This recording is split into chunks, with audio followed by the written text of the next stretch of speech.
Easy movie chance. ఈ video Tagore సినిమాలో చిరు చెప్పిన కోట్ సీన్ డైలాగ్. చిరంజీవి గారు ఈ డైలాగ్ మొత్తాన్ని 3 షాట్స్లో చేస్తే నేను ఒకే ఒక షాట్లో ట్రై చేశాను. ఎలా ఉందో మీరే చెప్పండి. సార్, వయసు పైపడ్డ కన్నతల్లి కళ్ళ ముందే చనిపోతుంటే కాలధర్మం అని తెలిసి ఏమీ చెయ్యలేక కన్నీళ్లు పెట్టుకుంటాం. అలాంటి ఎందరో కన్నతల్లి కన్న భరతమాత లంచం అనే మహమ్మారి సోకి అకాల మరణంతో అర్థంతరంగా చనిపోతుంటే చూస్తూ ఎలా ఊరుకోమంటారు sir? India is the greatest country. ఒక ఇండియా 250 సింగపూర్లతో సమానం. ఒక ఇండియా 8 జపాన్లతో సమానం. ఇండియా జనాభా 102 కోట్లు. అమెరికా జనాభా 28 కోట్లు. 28 కోట్లలో ఒక బిల్ గేట్స్ పుడితే 102 కోట్లలో ఎంతమంది పుట్టాలి? కానీ ఒక్కరు కూడా పుట్టడం లేదు. కారణం, మన దేశంలో సైంటిస్టులు చేసే ప్రయోగాలు వెలుగు చూడాలంటే లంచం.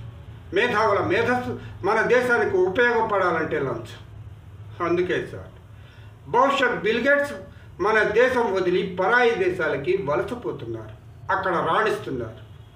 చెప్పులు కుట్టుకునే అబ్రహం లింకన్ అమెరికా అధ్యక్షుడయ్యాడు. కానీ మన దేశంలో అలాంటి అబ్రహం లింకన్ ఇంకా చెప్పులు కుట్టుకుంటూనే బతుకుతున్నారు సార్. దానికి కారణం లంచం. మన దేశంలో అడుగడుగునా లంచం.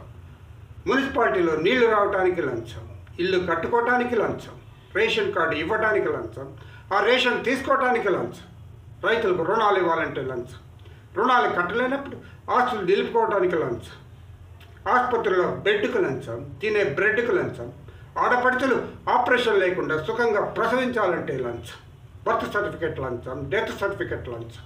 ఈ విధంగా మనిషి పుట్టిన దగ్గర నుంచి చచ్చే వరకు లంచం లంచం లంచం.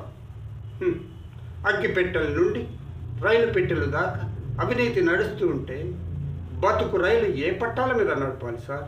కష్టపడి చేశానని మీకు అనిపిస్తే లైక్ చేయండి, షేర్ చేయండి, సబ్స్క్రైబ్ చేసుకోండి. నెక్స్ట్ వీడియోలో మళ్ళీ కలుద్దాం. Thank you for watching.